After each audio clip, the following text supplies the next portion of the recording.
दोस्तों, जो प्रधानमंत्री परीक्षाओं पर चर्चा किया करते थे, छात्रों को परीक्षाओं से पहले गुरु मंत्र दिया करते थे, वो प्रधानमंत्री श्री नरेंद्र मोदी इन दिनों योग दिवस पर कुछ इस तरह से फोटोज खिंचवाकर ऐसा लग रहा है कि देश के स्टूडेंट्स को मुंह चढ़ा रहे हैं। दोस्तों, मोदी जी को शपथ लिए हुए जुम्मा अभी महीना भी नहीं हुआ है, लेकिन मोदी जी अपने राजनीतिक करियर के एक बहुत ही मुश्किल दौर से गुजर रहे हैं। उनकी नई नवेली 3.0 सरकार, जिस पर देश के छात्र सवाल पूछ रहे हैं कि हमसे क्या खता हो गई थी जो इस तरह से खुन्नस उनसे निकाली जा रही है। कल एक हैरान करने वाली खबर आई और खास तौर पर छात्रों को ये परेशान करने वाली खबर आई, जब जो दोस्तों यूजीसी नेट के बाद नेट पीजी का जो पेपर आज होना था उसको स्थगित कर दिया गया। अब ये पेपर कब होगा दोस्तों, इसके बारे में कोई जानकारी नहीं है। 2 लाख से ज्यादा, जी हाँ, 2 लाख से ज्यादा छात्रों ने इस पेपर के लिए आवेदन दिया था, जिनको आज पेपर देना था। ठीक एक रात पहले कैंसिल कर दिया गया। अब छात्रों को ये समझ नहीं आ रहा कि पेपर दोबारा होगा तो क्या होगा। इसके अलावा दोस्तों, नीट की परीक्षाओं को लेकर विवाद अभी तक नहीं थमा है। अब तो रोज अलग अलग तरह की खबरें आ रही हैं, हर घंटे अलग अलग राज्यों से तार जुड़ रहे हैं, कभी बिहार से तार जुड़ रहे हैं, कभी कहीं से तार जुड़ रहे हैं, और ये बात साफ हो चुकी है कि नीट की परीक्षा को लेकर जो भी शिकायतें छात्रों की थी, अब सरकार उसे नजरअंदाज नहीं कर सकती।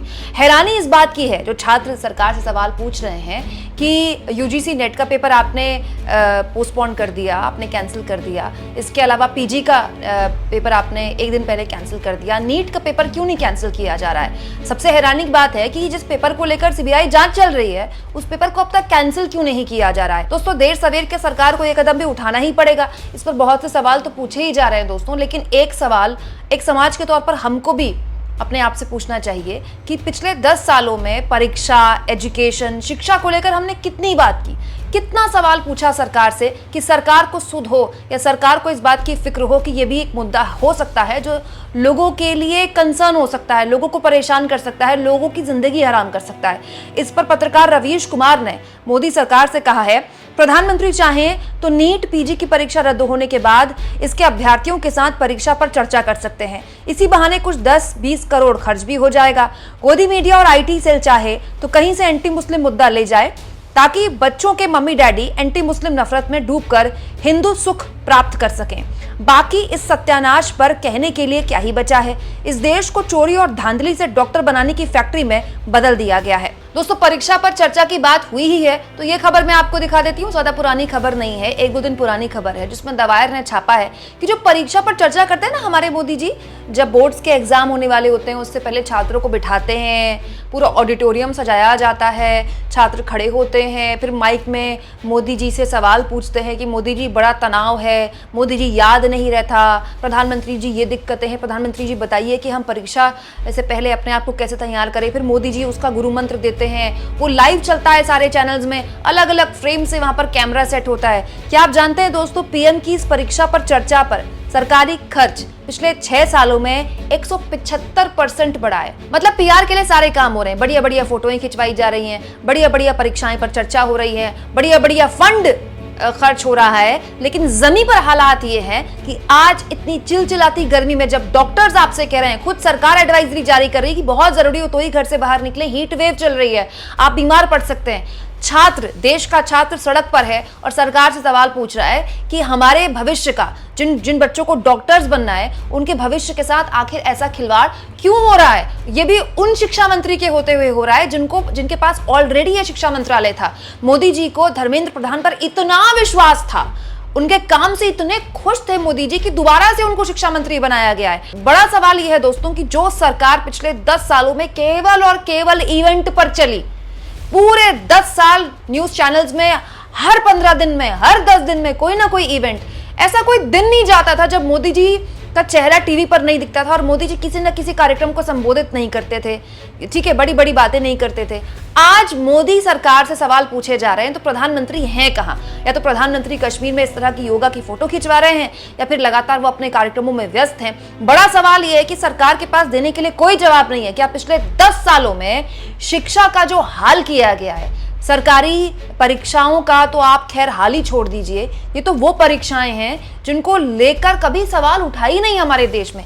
इनकी भी की जो हालत कर दी गई इस सरकार के रहते, इसके लिए कौन जवाबदेह है? और उससे भी बड़ा सवाल दोस्तों उन लोगों के लिए है जो पिछले 10 साल में व्हाट्सएप यूनिवर्सिटी में व्यस्त रहे, जिनको अपने बच्चों के भविष्य को लेकर कोई चिंता नहीं थी। दोस्तों ये जो पेपर अभी कैंसिल हुए ना, चाहे यूजीसी नेट का पेपर हो या नीट पीजी का पेपर हो, इसमें ज्यादातर मिडिल क्लास या अपर मिडिल क्लास के बच्चे पेपर देते हैं। गरीब के बच्चा भी पेपर देता है, जाहिर सी बात है, लेकिन सक्षम परिवारों के लोग ज्यादा होते हैं, क्योंकि आप तो जानते हैं हमारे यहाँ मेडिकल की पढ़ाई कोई मजदूर का या किसान का परिवार या गरीब का परिवार तो अपने बच्चे को करवा नहीं सकता, इतना महंगा कोर्स होता है। लेकिन उसके बावजूद भी सोचिए, ये वो लोग हैं जो हमेशा से मोदी जी के कट्टर समर्थक रहे होंगे, लेकिन आज ये लोग सोच रहे होंगे कि इनको इससे मिला क्या, बच्चे के भविष्य पर अब संकट के बादल मंडरा गए हैं, और उसके बावजूद भी पूरी की पूरी सरकार मौन है। पूरी की पूरी सरकार के पास जवाब नहीं देने के लिए कि आखिर देश में शिक्षा कोई प्रायोरिटी क्यों नहीं रही। इसीलिए जवाब नहीं है दोस्तों, क्योंकि पूछने वाला कोई नहीं था। पिछले 10 सालों में अगर शिक्षा को लेकर, परीक्षाओं को लेकर, पेपर में धांधली को लेकर, परीक्षा भर्ती को लेकर अगर सवाल पूछा जाता, अगर रोजगार को लेकर कोई मुद्दा उठाया जाता, उस पर वोट पड़ता, तो सरकार डरती ना।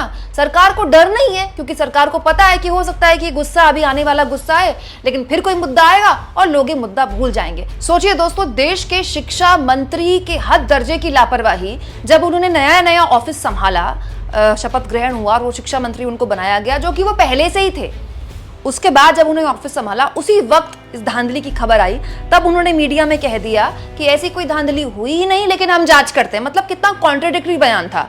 एक तरफ वो कह रहे थे कि ऐसी कोई धांधली हुई नहीं, लेकिन हम जांच करेंगे। जब धांधली नहीं हुई तो जांच किसकी करेंगे? उसके बाद जब फजीहत हुई और धांधली की परतें खुलने लगी, खुद न्यूज चैनल्स में खुलने लगी, तो अब मंत्री जी इंटरव्यू में कह रहे हैं, हाँ इस बात को एक्सेप्ट करने में हमें कोई शर्म नहीं है, इसमें कोई हर्ज नहीं है कि हमने जल्दबाजी में बयान दिया, तब मेरे पास इस तरह की कोई जानकारी नहीं थी। जब हमारी एजेंसियां इस काम में लगी तो हमको पता चला कि कोई ना कोई गड़बड़ झाला तो हुआ है, और जब हमने काम संभाला, जिम्मेदारी संभाली, तो हमको एहसास हुआ, और हम मानते हैं कि हमने जल्दबाजी में क्लीन चिट देने में, एनटीए को क्लीन चिट देने में हमने जल्दबाजी कर दी। मतलब एक देश के शिक्षा मंत्री जिनके पास ऑलरेडी पिछले कई सालों से शिक्षा मंत्रालय था, उनको इतना भी सलीका नहीं है, उन्होंने ये भी नहीं किया कि उनको ये कह देना चाहिए था कि अभी अभी मैंने ऑफिस संभाला है, अभी अभी ये मामला आया है, मैं भी इस पूरे मामले में जानकारी जुटा रहा हूं, आपसे मैं घंटे 2 घंटे या 3 घंटे या अगले दिन बात करूंगा, जब मैं अपने सारे ऑफिशियल से इस पूरे मामले में बात कर लूंगा।